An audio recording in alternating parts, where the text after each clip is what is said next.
Now we're going to look at a few more of the formulas for evaluating angles that do not show up on your unit circle, although you can use it for ones on the unit circle as well. And these are called the half angle identities. So instead of having twice an angle that we're comfortable with on the unit circle, now we're going to look at half of an angle on the unit circle. So these are the new formulas that we're adding into our collection.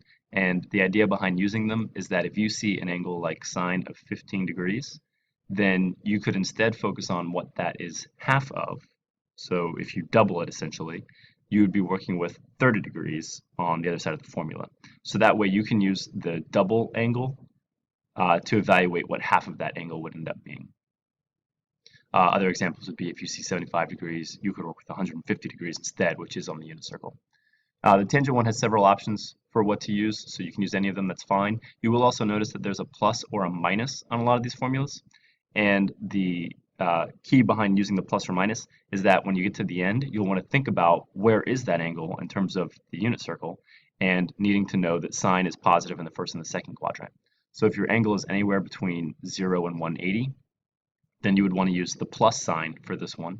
If it was anywhere from 180 to 360, then you would want to use the minus sign. And for cosine, it's positive on the right-hand side, so it would be quadrants 1 and 4. It would be negative on quadrants 2 and 3, etc. So here's a quick example. They want us to evaluate cosine of 75 degrees without using a calculator. So I'm going to be using the cosine formula, and the angle I have is 75 degrees, which doesn't show up in the unit circle. But if I'm thinking of this as a number divided by 2, if 75 equals u over 2, then that means that u is equal to 150. So basically you're just taking this value and multiplying it by 2. That's how you figure out what u is. So the rest of my setup is going to be plus or minus the square root of 1 plus cosine of 150 divided by 2.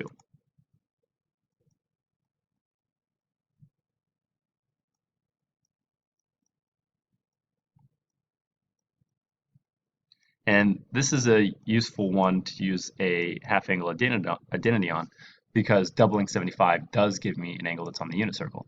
If doubling the angle is not one on the unit circle, then you'll probably want to use a different technique like the sum and difference ones. And a lot of times those methods are interchangeable. We could have found 75 by using 30 plus 45 from our sum and difference section as well. So this is just another way to solve this same angle problem. Our answer will come out looking a little bit different though, because of the method we've chosen here. So we'll go over that.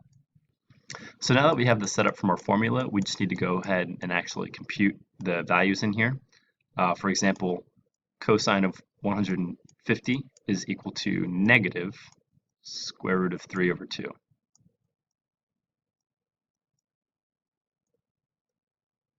And you can see that we're going to end up with a fraction inside of a fraction. So we'll talk about how to break this down a little bit. My next step, if I'm just focusing on the numerator, is that I have a fraction being added to a whole number. So I'm going to rewrite this with a common denominator. I'm going to think of it as 2 over 2, which would let me write this as 2 minus square root of 3 over 2. So that was just taking the fraction that I saw, getting a common denominator, and writing it all together as one fraction. Next, we don't really like having fractions inside of fractions. So instead of dividing by 2, you can think of that as multiplying by 1/2 instead. So then my square root would become 2 minus square root of 3. And on the bottom, I would end up with a 4. That's from keep, change, flip. Instead of dividing by 2 over 1, I can multiply by 1 over 2. So multiplying by 1 doesn't do anything on top. Multiplying by 2 in the denominator makes it a 4. Now I do still have the plus or minus out front, but if you notice that we're dealing with cosine of 75 degrees, so you want to think about where that would land on the unit circle. Since that's actually in the first quadrant, it is a positive x value. So I can actually start ignoring the negative sign on this if you want, and then you could have done that from the very beginning if you would rather. And that means that my answer is actually just the positive version. And the only other thing I'm going to do here is, instead of having square root of 4 in the denominator, because that wouldn't be rationalized, the square root of 4 is just 2. So that way I only have the radical on top, and my final answer is the square root of 2 minus the square root of 3 over 2.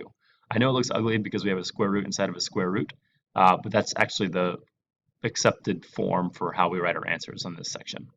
So you would just leave it like that with a square root inside of a square root. Just make sure you don't have a radical in the denominator. We'll do another example real quick, this time dealing with a radian measurement, but it's going to be a very similar process. So the first thing I'm going to look at is taking the angle they've given me, and I'm going to double it, which would be pi over 6 instead. So now we're going to use one of the sine formulas, and again it's a plus or minus, and then it's going to be the square root of 1 minus cosine of u over 2.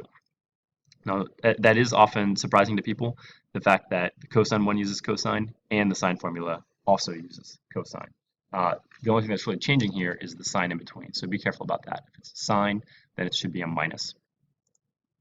So now I'm going to have plus or minus the square root of 1 minus cosine of pi over 6.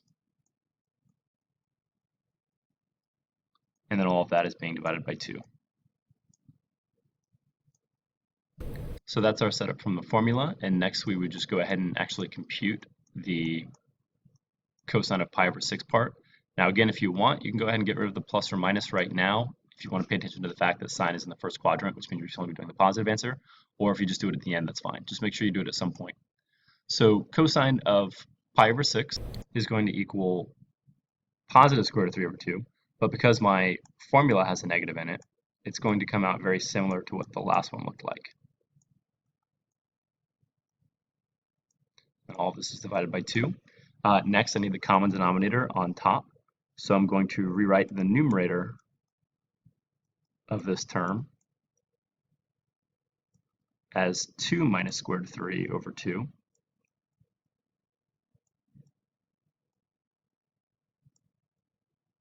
And then again, instead of dividing this whole thing by 2, I'd rather take the fraction I have on top and multiply it by 1/2.